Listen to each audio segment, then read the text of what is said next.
The US has reiterated its support for the so-called moderate opposition in Syria, despite a State Department official admitting, too, that some of the backed rebels have gone on to join an al-Qaeda affiliate.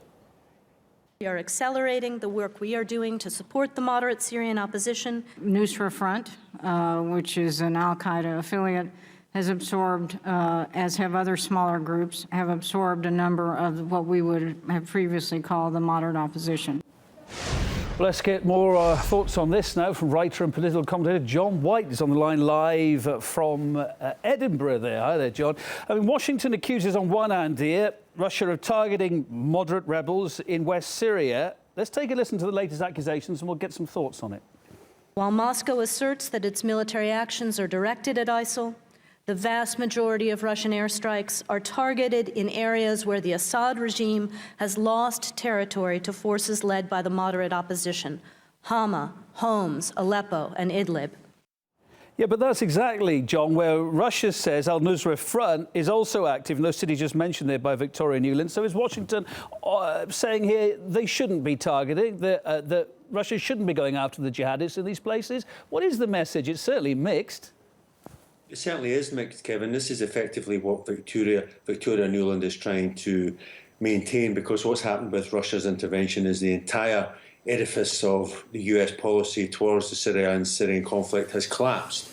There is no such thing as a moderate rebel in Syria. The term is a Western construct, and we know this because even from within the Defence Intelligence Agency itself, revealed documents made clear that by the beginning of 2012, the Syrian opposition was dominated by Salafists, and that domination has only grown in the years since. So really in Syria right now, we're talking about it's either Assad or it's ISIL stroke al-Qaeda. There are no moderate rebels, and this is Victoria Nuland, a fanatical US neoconservative, trying to reclaim some legitimacy and some credibility for a US policy that has clearly failed. Yeah, I mean, just adding to what you're saying there, Washington admitted only yesterday that many fighters from the moderate opposition have gone on to join the terrorists. Last month, US-trained rebels handed over some of their weapons to the al-Nusra Front.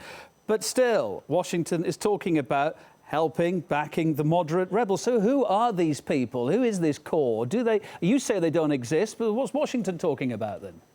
Well, they're talking about the remnants of the Free Syrian Army, which in 2011 did exist, but it only existed to a certain extent. Very quickly in the Syrian conflict, which was very fluid, Salafists and religious fanatics asserted control over the opposition because they poured into the country from Turkey, from Jordan, from Iraq, and they quickly formed their own groups, different permutations of al-Qaeda, or the major component of the religious extremist groups, ISIS stroke ISIL. So Victoria Nuland is clearly detached from reality, but I think she knows exactly what she's doing. She knows exactly what's going on the ground. There's just chaos and crisis, and that chaos and crisis has been fomented by US policy in the region, and Russia's policy is clearly intended to try and return some stability to the country on the understanding that it profits no one, whether it's a Syrian who supports the Assad government or who is in opposition to the Assad government,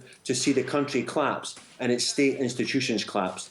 We already see the results of that with regard to Iraq and Libya, which are two previously US-authored disasters in the region.